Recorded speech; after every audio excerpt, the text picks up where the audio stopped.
And it's my pleasure now to introduce Partners President and CEO, Dr. Gary Gottlieb, who's going to talk to us about healthcare transformation the next 5 years.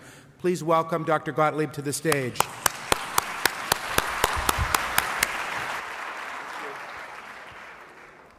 Good afternoon and welcome, and thank you so much for coming to this truly important 9th Connected Health Symposium. The ability to bring all of you together to think through how we can solve the challenges that are ahead of us is truly exciting. And I would say that the future, the 5 years ahead of us, the 10 years ahead of us, are filled with challenges, which means enormous opportunity for innovation. And so much of it is in the energy, in the minds of this room. So we will be begging for all of your help, not just those of you who work for Partners, but all of our partners and all of you who can become partners in this process together, because this is a major commitment to society that we need to take on together. You know, every day over the next 20 years, and looking in this room, not all of you are in this category, about 10,000 of us will be reaching the age of 65. So think about that as the landscape of healthcare ahead of us. And the number of people with chronic conditions is going to increase by more than a third over the course of the next 2 decades. The healthcare expenditure data you've seen before you, look at the graph 1 or 2 more times as you listen to the politicians who are in and around us. If this goes unchecked, clearly our accountability to society also goes unchecked. Our ability to crowd out so much other good, despite the investments that we are making simultaneously, the challenges ahead of us are truly awe-inspiring. Over the course of the last several years, we've seen healthcare costs crowding out capital, crowding out wages, and becoming an extraordinary proportion of national healthcare expenditures overall. You know, to some extent, the reason that most employers tolerate increasing healthcare costs is because of the tax-shielded nature of healthcare premiums. And therefore, from their perspective, it's actually easier to pay for those premiums than to, in fact, increase overall wage base. But from earning dollar potential and the ability to participate in society, for individual wage earners, there is a trap in this overall, and their wages are being trapped out. And at the same time, capital is being caught from the perspective of creating new business, new innovation, and new opportunity. So there's little question. You know, we've had a number of exciting conversations about this over the course of the last 30 years. You know, the reason I started to get involved in healthcare management is when I was finishing my residency in psychiatry. It was in the early 1980s, and President Reagan had just passed TEFRA because we were at a time in which we saw healthcare costs skyrocketing. Healthcare costs had eclipsed 10% of the gross national product at the time. And the notion was that hospital costs needed to be changed, and we moved from cost-based reimbursement to prospective reimbursement under DRGs just around that time. And I was concerned that the people I cared for the most, people with brain disease, people who lived in the dust, the future of our healthcare system would be imperiled if there were extraordinary cost-cutting opportunities. And we never realized those changes, although in each of the era beyond that, we have focused on some kind of attempt to rein in costs and at the same time improve the care that we provide. In the course of that period of time, there have been breathtaking advances, expansion of life expectancy, improvement of outcomes in cancer and in heart disease. At the same time, these costs imperil society. We're sitting in a country that's exceeding $15 trillion worth of debt, and that debt begins to crowd out other components of our ability to take care of those in need, to innovate, to invest, and to have a future overall. In every state in the country, the largest line item in their budget is Medicaid expenditure. In this state, it's a little larger because of the overall expenditures and investments we've made in other aspects, not just on the Medicaid side. And private employers, particularly small businesses, are screaming. There isn't one of us who doesn't live in a town in which teachers haven't been laid off or firemen reduced in their number because of retiree or municipal health care benefits overall. So therefore, the political pressure to act seems to be at hand, and we're seeing it at the state level and at the federal level. It is probably the loudest of all voices in the presidential debates we've been hearing, and at a state level here, the debate was pretty intense over the course of this summer. On the other hand, there could be tremendous effects in throwing out so much of the magnificent baby with the bathwater. So much of the advances that so many have at hand, particularly as it relates to severity of illness, prevention, and the opportunity to do greater good, could in fact be diminished if one focused on cost alone. And the healthcare economy has been a driver at a time in which manufacturing has left our economy and in which much of what we gained in terms of jobs and investment in financial services in fact turned out to be an illusion, and a very, very sad and frightening illusion. The healthcare economy and its driver in life sciences is probably the greatest corner of innovation and growth in the American economy, and it accounts for a substantial number of jobs in every local economy, and it stands for those at a time in which the rest of the economy on the employment side is frail and threatened. In Massachusetts, about 1 in 5 workers is employed in the life sciences or in healthcare. It's about 1 in 6 in direct healthcare delivery, and then another bunch who are in the life sciences related industry, and we are the leader in life sciences in the country. It's the driver of our innovation economy and a true differentiator in our knowledge economy. It's one of the things that's in fact protected us remarkably and allowed us to recover somewhat from the enormous hits that we took during the recession. It has also become a template for national reform. For those of you who aren't from Massachusetts, this is an environment that perceives itself as being progressive, and therefore we try a lot of things. And there are a couple of things that we've tried, one that related to coverage reform and another that relates to cost and overall payment reform over the course of the last 6 years. So Chapter 58, which was really the template for really the entry points of the Affordable Care Act, we're able to reduce uninsuredness in Massachusetts to a level that leads the country. Less than 2% of adults are uninsured, and less than 1/2% of children are uninsured. That is striking, it's remarkable, and it's an act of extraordinary civil justice. If there is a right and a civil right of the 21st century, it is access to health care and to education in a way that clearly crosses the spectrum. And in this regard, we've made substantial advances in this regard. But in 2006, like the beginnings of the criticisms around the Affordable Care Act, what we took on was coverage and access, and we didn't take on the cost components. So essentially, Chapter 224 that was passed on July 31st, the last day of the last session, basically took on costs. And it created an ability to create a cap. The cap is a soft cap in that it requires work plans and changes associated with it and an ability to do work as opposed to a trigger that would cause changes in prices or rate regulation overall. But if you take that cap, which is theoretically potential GSP, and I won't get into an argument with you as to who could in fact figure out what potential gross state product is. The Federal Reserve Bank of the United States has been unable with its economists to really determine in a fixed way what potential GDP is for the country. But if it were held at 3.6%, which is what the first couple of years of the law require, you can see that current growth rates of about 6% would exceed that remarkably, and the gap would increase substantially, which would create substantial pressures on trend. These are the environments that we face in looking at the healthcare around us. So additionally, this Healthcare Regulation Act, as well as critical components of the Affordable Care Act as they move forward over the coming decade, focus on movement away from transactional fee-for-service medicine to a variety of opportunities to focus on reducing total medical expense.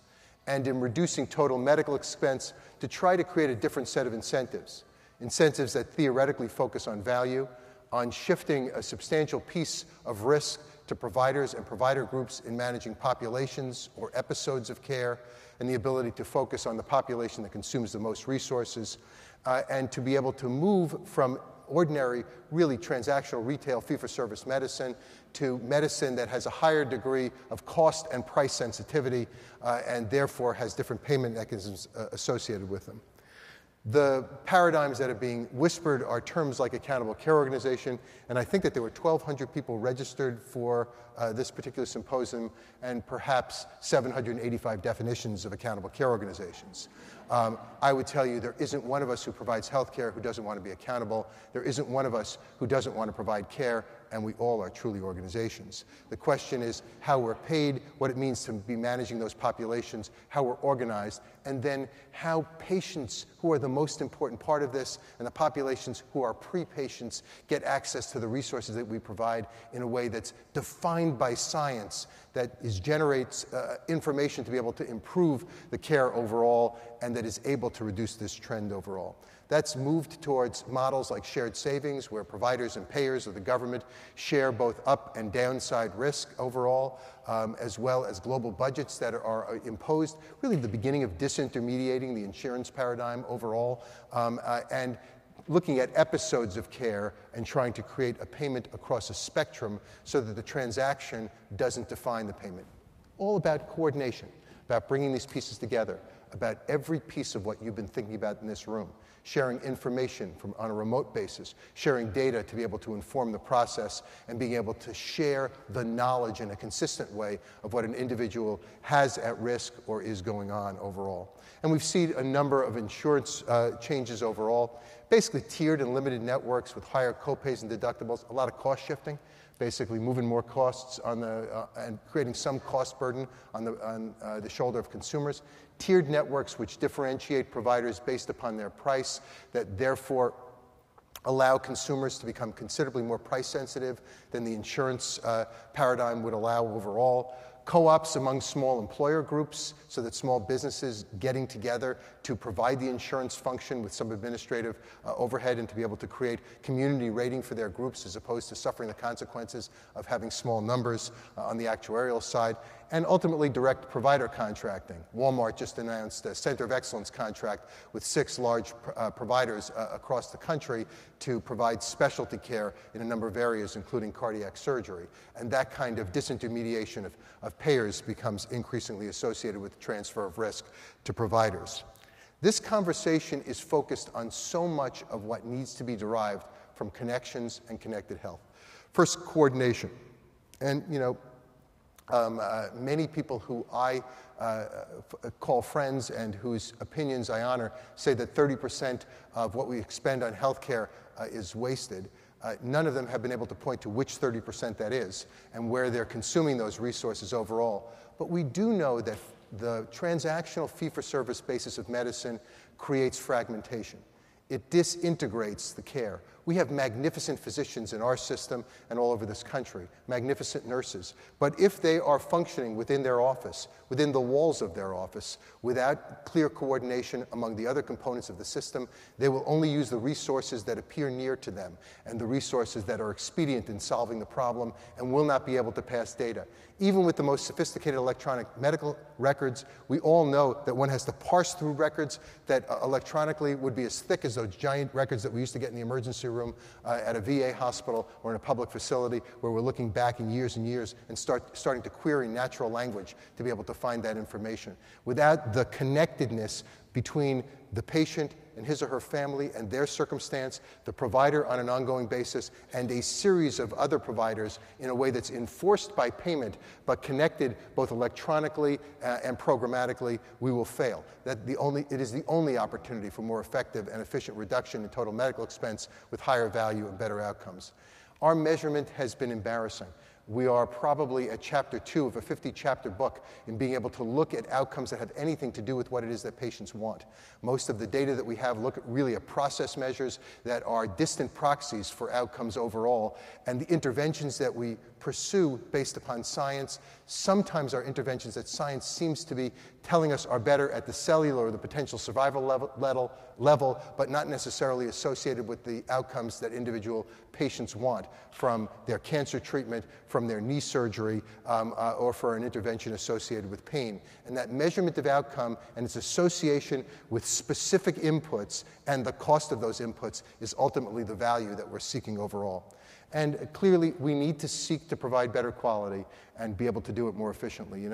Is it somehow that the beginning of the 21st century with crossing the quality chasm to err as human was a wake-up call? We didn't know that we were making errors or that we weren't achieving the highest degree of quality.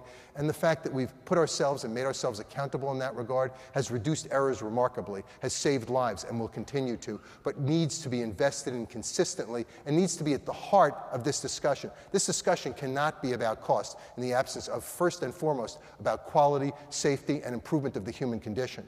And if we focus on cost, we will do very much what we did to the field that I come from.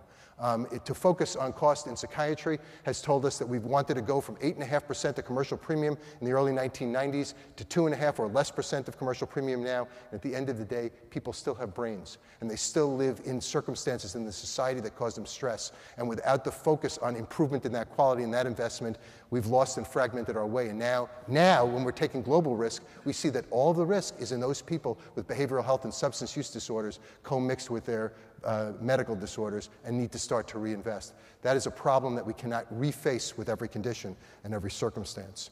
So at Partners, our strategic focus in preserving our mission, which is this precious mission of being able to really bring the best and the brightest to care for the sickest and the neediest among us, to use science to inform our care, to train those who are part of our future, and to invest our communities, those who need us the most here and around the world, is to really try to be a leading provider of population-based care. But we've chosen to focus where we believe the money is and where the opportunity is, at high risk and high cost patients. The 10% of the Medicare population that consumes 70% of the population, the 5% of commercial populations that consume 50%. If we can deal with that high risk and do that more effectively and more efficiently and create savings there, it'll take the pressure off the transactional savings that are necessary elsewhere and allow us a glide path to reinventing, managing those episodes and the rest of that care better. If we can deal with that piece, we'll be doing it humanistically, we'll be doing it by science, we'll be doing it better for our patients, it'll be patient-centered around those circumstances. It's where we need the data the most, it's where we need remote health and telehealth the absolute most, but it's also where the greatest opportunity is to do the greatest good in the context of an aging and chronically ill population. And we also want to provide episodes of care in a way that's fundamentally different and better than we ever have been before, to exploit the infrastructure of our system.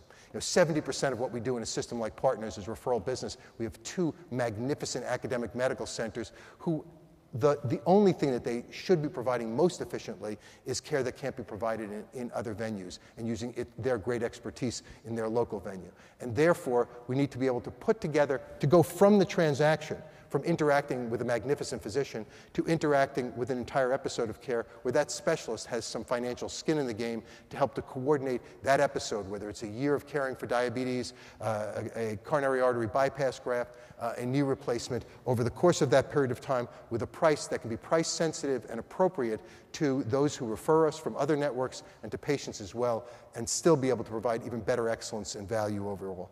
And to do it in a way that we measure, but all around patients and their families. For us, there are kind of 2 sets of approaches to looking at our clinical strengths to try to change what we do, to obviously focus on integrated and patient-centered care, and to increase affordability. So both unit costs as well as the number of units is critical to be able to monitor, to be able to focus on, and that requires deep knowledge of the populations we're responding to, as well as the patients we're currently taking care of. It requires very, very sophisticated registries of the populations we serve, as well as the risk factors to be able to create first tertiary and secondary prevention, and then ultimately, when we have stable populations over longer periods of time, primary prevention overall. And it all has to be related to performance metrics and outcomes that truly matter to people overall. And clearly, those relate to our investments in science and the translation of them into better clinical care, being able to focus on our communities where the expense and the need will continue to grow, particularly with the polarity of income distribution and, frankly, the absence of any social safety net in this country that's real or profound. Much of the social safety net that relates to food and housing security actually sits somehow juxtaposed to urban medical centers rather than within other venues, and therefore it's going to be on us to help to be able to coordinate those components as well. In this system, we have a broad base of providers and an extensive system. We have 2 academic medical centers, the Mass General and the Brigham and Women's Hospital. We have a half a dozen community hospitals.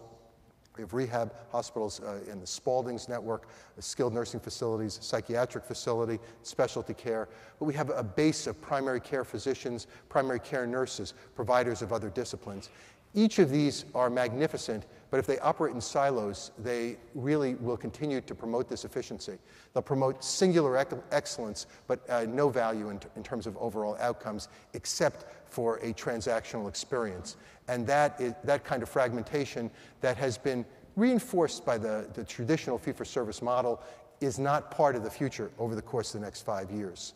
We're trying to travel a path in which There's clear pressure, as I mentioned to you, to reduce the cost trend.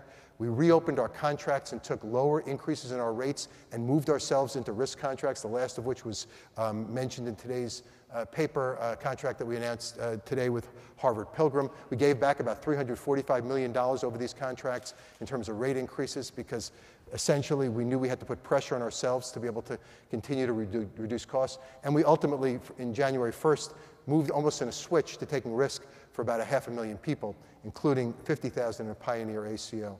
That creates changes to the structure of the system and to that kind of coordination and requires us to be able to fundamentally transform ourselves, make investments specifically in population health management, redefining our primary care practices so they are in fact patient-centered medical homes, patient-centered medical neighborhoods, and villages around the community hospitals that we serve to get the right care into the right place, but to tie the information to those local places and to create an internal performance network for our physicians, a new kind of paradigm around incentives, which we've now started to roll out, that focuses on embracing our strategic investments, like our patient gateway, to get that up to 100% utilization, like connected health with telehealth, and be able to use a variety of connected health parameters to be able to manage specific episodes and conditions like diabetes and congestive heart failure, and having specific quality outcomes. And the smallest part, about 30% of the overall dollars,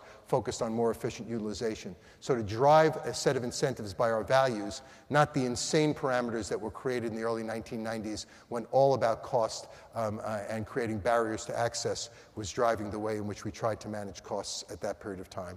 And the first piece of this is to first really coordinate and provide care with intensive care managers to those people at greatest risk, to reduce that cost that the most expensive and high-risk patients absorb, to enhance access to lower cost specialty services, so places where we have shortages, to do asynchronous consultation in dermatology, infectious disease, or in cancer, to do that regionally in such a way, virtually and electronically, so that we have reasonably instantaneous access within the practice to consultation or the minds of those specialists, and not the need to create further intervention or further cost, and clearly to continue to incent that in a way that's different, and to try to get cost trends that are closer to GDP. This means that so much of this is on you, and I could probably just finish the talk now and you guys can come up with the solutions. But so much of what we need to do is about collaborating with patients, being able to get to understand who the population we serve is from a broad perspective of phenotypic data that are available about the population, about individuals, and about their care. The more that phenotypic data is available to us, the more that we can inform the registries that we create to be able to prepare for who's at need for an intervention or who might be at need because of who they are and what they bring to the healthcare environment, or how it is that we keep them out of the healthcare environment overall. It's not just patient portals, it's so much more. Collaborate with patients to be able to understand that new venues of care are more appropriate, that we can do front-end care and primary care in people's homes, or provide substitutes for acute hospitalization and the ICU in people's homes ultimately with connected health, and be able to monitor data, and perhaps a sprinkling of the spectacular people who do home health and other resources. We need to collaborate with each and every referring physician. It can't just be an episode as a step up from a transaction. It has to be an in and out portal so that there's continuous care, whether the person comes from here or comes from Dubai, in order to be able to make certain that what it is that we invest is a long-term investment when that patient gives us the privilege of participating in their care, and that continuity creates that set of efficiency, and that requires continuous access to data as well as data that may be in real time achieved from monitoring patients overall. And we need to provide tools to create the interstices. We are so far away from single sharing of information, and the interfaces are so slow, so expensive, and so inefficient. So we need to be able to make these communications considerably swifter and make those investments overall. Clearly, on the population health side, we need to do a much better job in identifying who the cohorts of people we're caring for are and what differentiates them. This is all about ultimately going from the top to the bottom here. It's really creating precision medicine. If precision medicine is both understanding a population, ultimately down to understanding an individual, and understanding an individual with her genome as well as her phenotype, the ability to put together data about an individual, about his or her risk, to be able to use those registries to inform how practices are created, and then to be able to quickly identify people who are in need of consistent communication, follow-up, and connectedness, to be able to do that in a way that's efficient and patient-centered while we're managing those people, ultimately also leads us to the combination of those phenotypic data that are rich, the ability to manage giant amounts of data, because if we're going to bring together real phenotypic data for precision medicine, that includes the digits of all the imaging that we're doing, as well as biorepository, genomic, and other biomic-related data. But the opportunity is real, and it's rich. These building blocks are here, and they're disseminated. Much of the knowledge already exists to inform this development. And the greatest opportunity is created by the substantial pressure that the downward pressure on costs overall creates for this kind of innovation. Each of these steps requires a new innovative solution. Each one is a startup. But at the same time, those being melded together will give us this opportunity. Thank you very much.